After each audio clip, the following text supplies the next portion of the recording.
Buenas tardes, queridos hermanos proclamadores.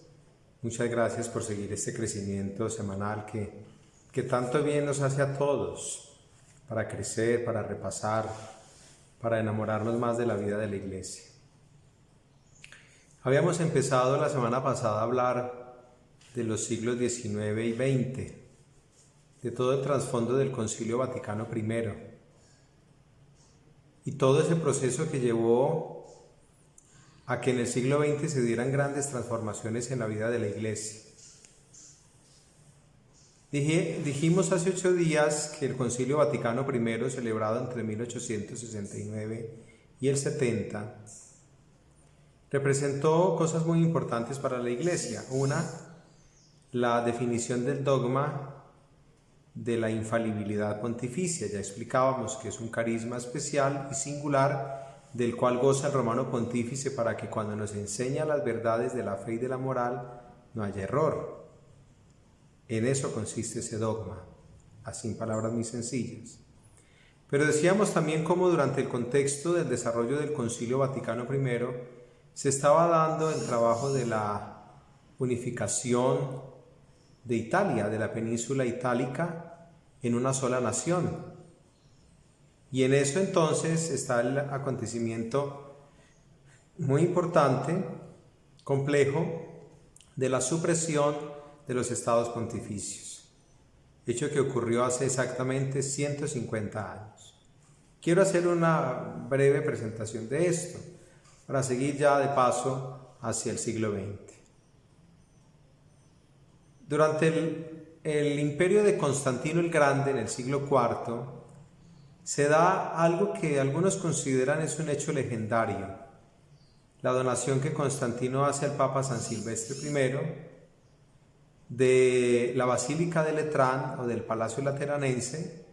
Allí se construye la Basílica de San Juan de Letrán, la Catedral de Roma, catedral o sede del Obispo de Roma, y ese es como el fermento de los estados pontificios. Luego, durante la época de Carlomagno, en el siglo finales del VIII y principios del IX, se da una ampliación de los estados pontificios, porque la corona del Sacro Imperio Romano Germánico considera que tiene el deber de proteger el papado. Entonces se le van anexando una cantidad de territorios que llegan a ser como casi la mitad de lo que hoy es la República Italiana. Son los estados pontificios. Esa realidad territorial, hizo que la Iglesia o el papado empezara a convertirse también en una institución gubernamental. Entonces el Papa, además de ser Papa, era rey. Por eso a Pío IX, el Papa del Concilio Vaticano I, se le ha llamado el último Papa Rey, porque era, además del sumo pontífice, sucesor de Pedro, obispo de Roma, vicario de Cristo, monarca o cabeza de los estados pontificios. Y quienes vivían allí eran sus súbditos y tenían que pagar impuestos como en cualquier estado. Bueno, fueron pasando los siglos y la Iglesia era dueña de esos terrenos, la Iglesia de Roma. Muchos papas lograron hacer, fortuna para la Santa Sede con los impuestos, otros derrocharon, en fin. Desaparecen los estados pontificios en septiembre de 1870, hace exactamente 150 años. Y se concluye un capítulo. Algunos dicen la Iglesia fue despojada. Bueno, la Iglesia hizo muchos edificios, hizo muchos trabajos materiales y todo eso le fue arrebatada. Pero después de que no nos lleven a Dios ni el deber de evangelizar, la Iglesia estará, porque el Espíritu de Dios siempre permanece.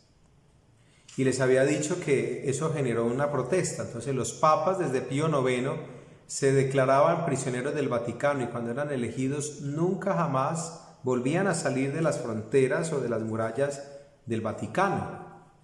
Eso ocurre con Pío IX, con su sucesor el Papa León XIII, el siguiente que fue San Pío X, después Benedicto XV hasta Pío XI, que empezó los diálogos con el Estado italiano, Benito Mussolini, para zanjar esa situación que se conocía como la cuestión romana. O sea, la Iglesia era consciente que la habían despojado arbitrariamente de sus posesiones y el Estado italiano lo sabía, pero no podían echar o hacer marcha atrás en el trabajo que habían empezado.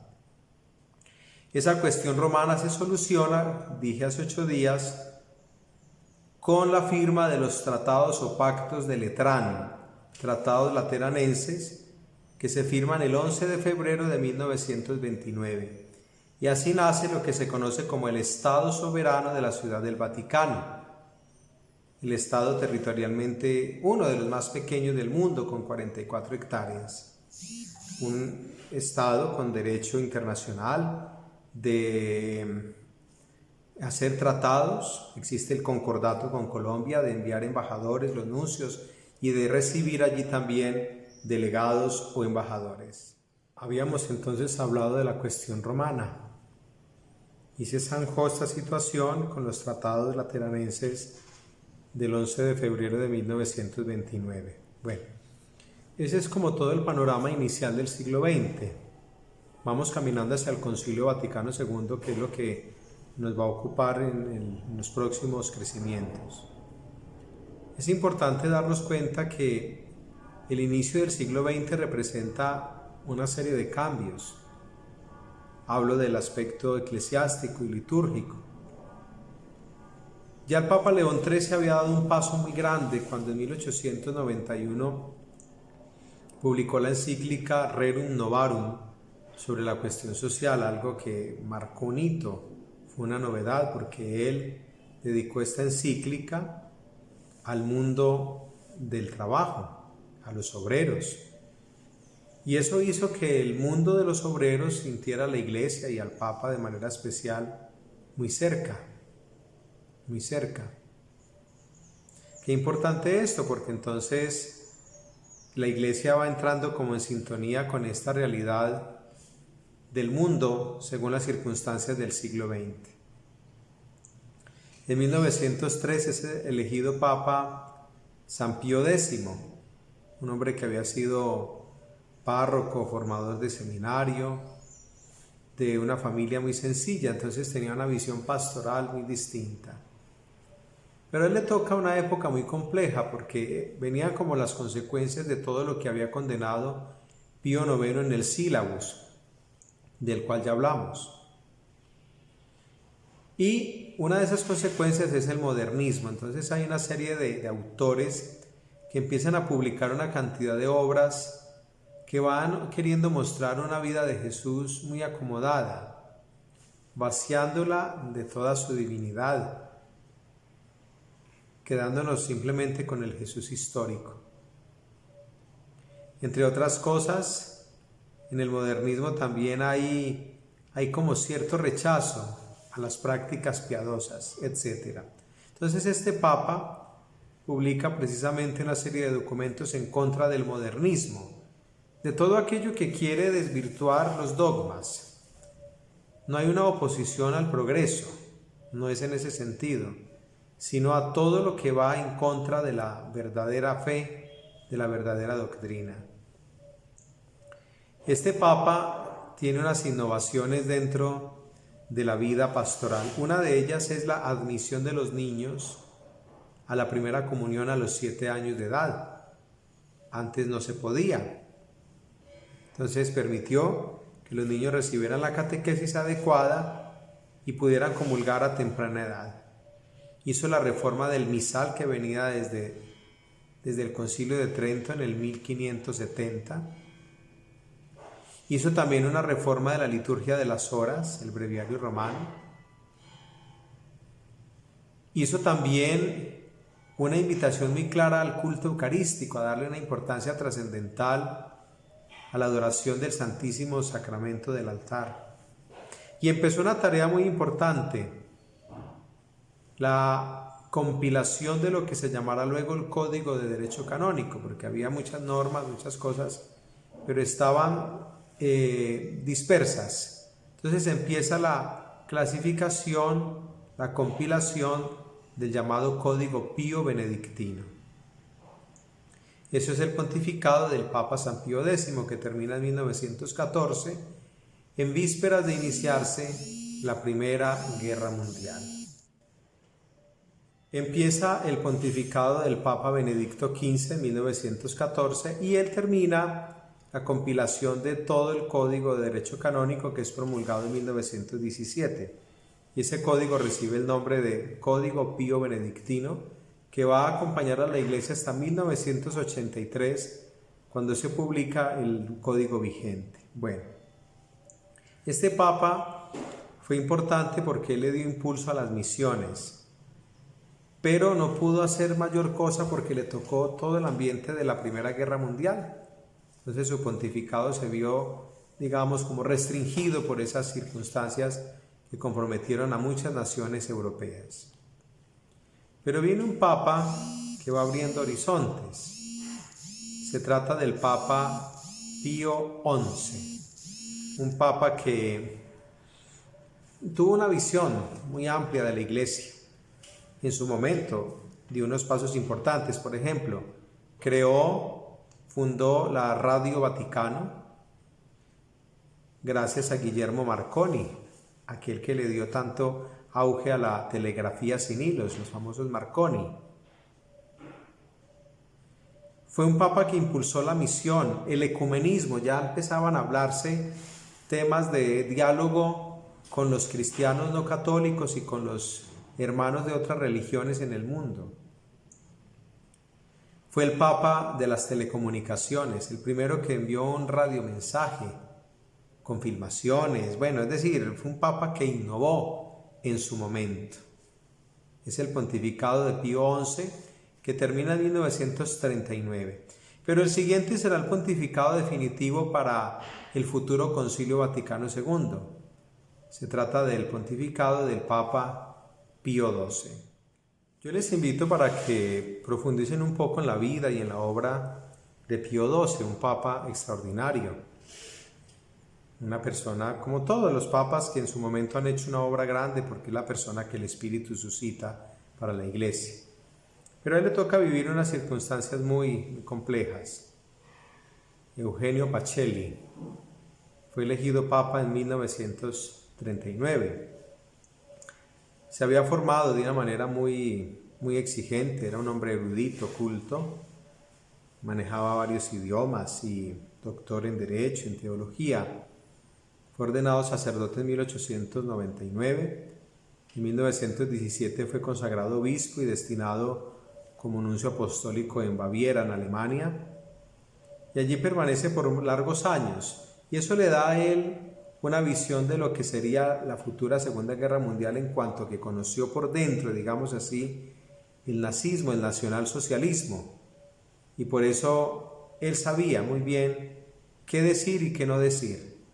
Se le ha acusado de que nunca habló en contra de la guerra, pero habiendo vivido en Alemania, él entendía muy bien los mecanismos de esta ideología, el nacionalsocialismo.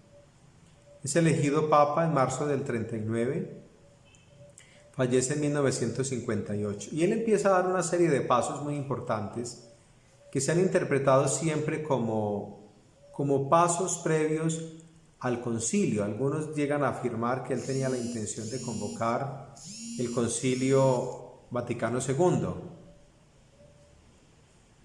cosa que realiza el Papa Juan XXIII. ¿Qué hace él? ¿Qué pasos da?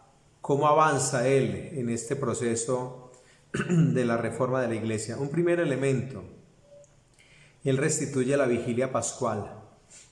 Qué importante, porque se tenía al mediodía del sábado el canto del Gloria y la bendición del Cirio, pero no había una celebración solemne y luminosa como la que tenemos nosotros.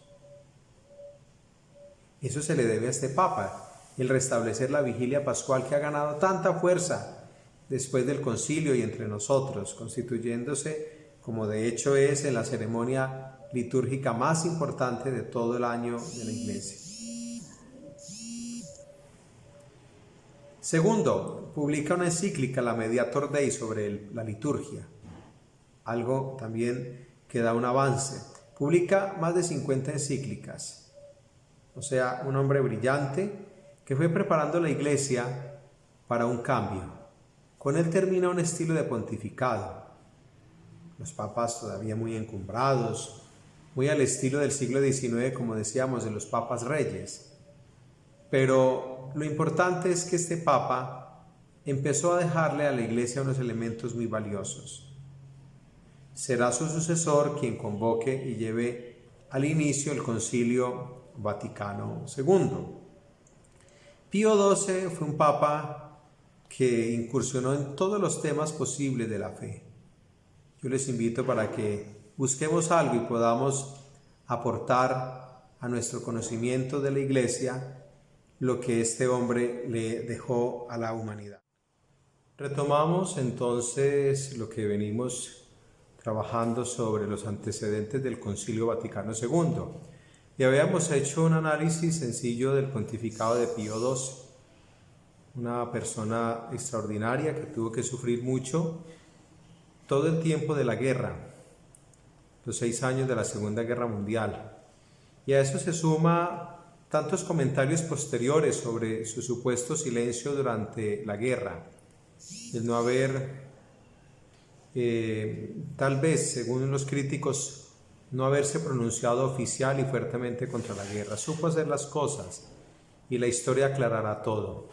De hecho, durante el pontificado del Papa Francisco se ha empezado con una comisión de expertos a abrir todo el archivo de la época del pontificado de Pío XII para esclarecer y sacar a la luz todo lo que realmente aconteció. Muy bien, a la muerte de Pío XII en octubre del 58 viene la pregunta: ¿quién puede ser el sucesor? De hecho, estábamos hablando de un papa extraordinario, entonces surge la inquietud como surgió cuando murió Juan Pablo II, ¿quién puede sucederlo? Y hay que decir, sencillamente, Dios pone en cada momento el pontífice que la Iglesia necesita. Por eso se habla de un papado de transición, el papado de Juan XXIII, elegido en el 58 a la edad de 77 años. Muchos decían, sí, un papa que estuviera allí como guardando el puesto mientras surgiera una figura de renombre, una figura extraordinaria como la de Pío XII. Pero tal vez no nos hemos puesto a pensar que la expresión papado de transición fue afortunada cuando se empezó a entender que el Papa Juan XXIII llevó a la Iglesia a una transición de una época a otra. Por eso el Señor inspira en él la convocatoria y realización del Concilio Ecuménico Vaticano II, el 21º de los ecuménicos, o sea, de la presencia de todos los obispos del orbe. Y a esto nos vamos a dedicar un rato ahora y en las siguientes lecciones o crecimientos. Papa Juan XXIII es una bella figura en la historia de la Iglesia, un papa de origen campesino, pero que supo aprovechar su formación al máximo, una persona que, habiendo nacido en un ambiente rural, nunca perdió la candidez de su alma ni la sencillez de su corazón para servirle al Señor. Fue nuncio apostólico en Bulgaria, en Turquía, en Francia.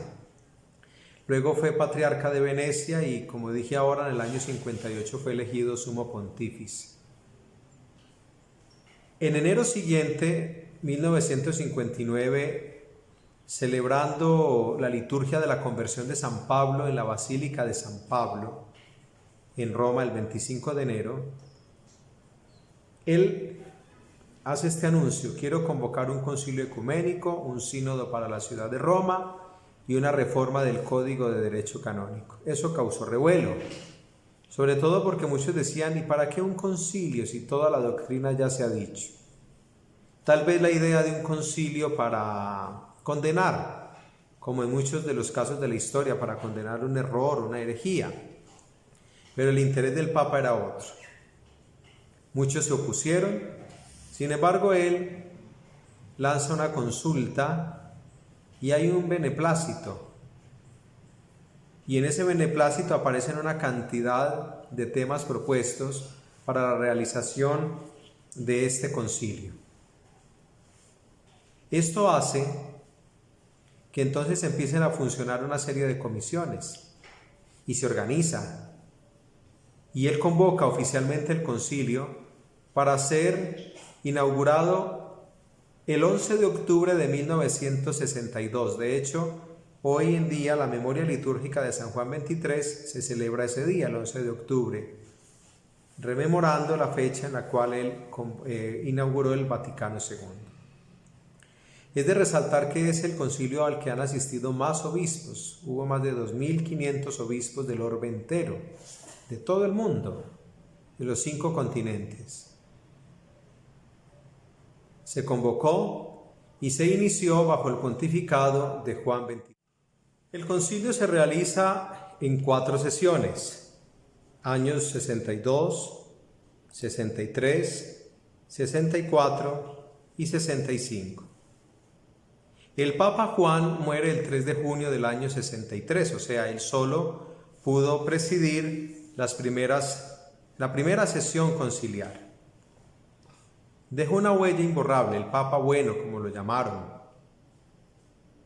No fue un papado de transición en el sentido de que eligieron a alguien que tal vez podrían manipular y que iba a estar allí mientras aparecía una figura de renombre. Salta la pregunta, ¿quién será el pontífice? ¿Y seguirá el concilio?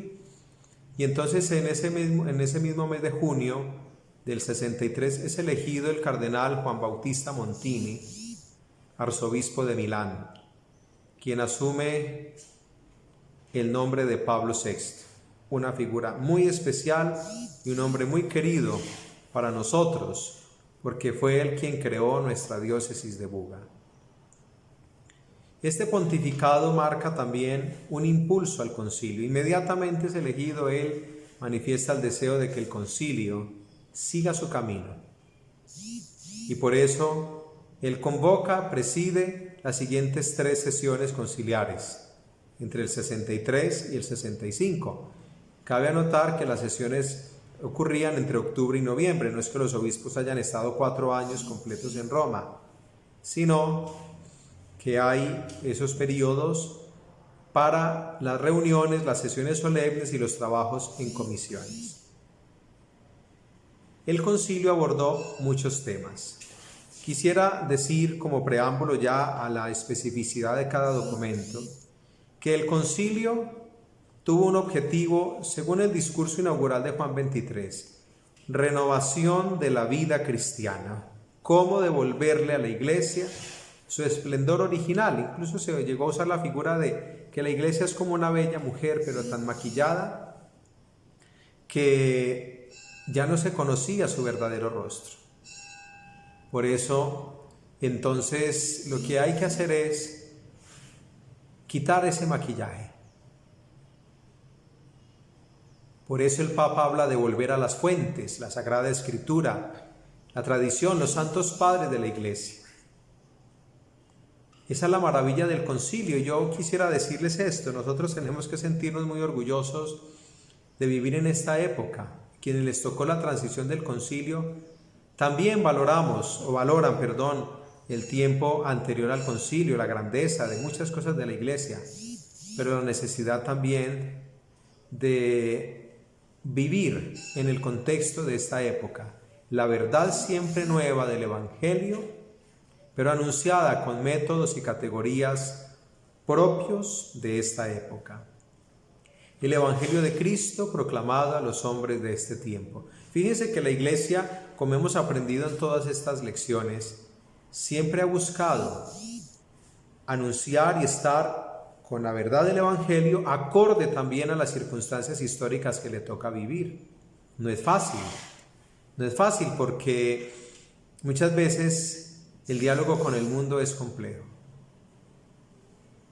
Ahora, el concilio fue una respuesta muy grande. El Papa Juan hablaba en este término, o usaba este término italiano, aggiornamento. El término italiano giorno es día. Entonces el aggiornamento era poner al día a la Iglesia, traerla a los hijos de esta época, tal vez estaba muy distante, muy encerrada, muy llena tal vez de boato en las ceremonias. Nos ha tocado vivir una época, yo digo por ejemplo en esto, en la liturgia cercana, una liturgia celebrada, una liturgia vivida. Quiero dejar entonces este preámbulo para que nos demos cuenta de la importancia del concilio. Y yo los invito para que en los siguientes crecimientos podamos adentrarnos en los documentos. Termino diciendo, el concilio fue clausurado el 8 de diciembre de 1965 por el Papa Pablo VI, un papa que tuvo que sufrir mucho para llevar adelante las reformas conciliares, criticado, vilipendiado, incluso hasta llegar al cisma, el cisma lefebvriano que no aceptó lo que el concilio propuso. Que Dios les bendiga a todos en el nombre del Padre, y del Hijo, y del Espíritu Santo. Amén.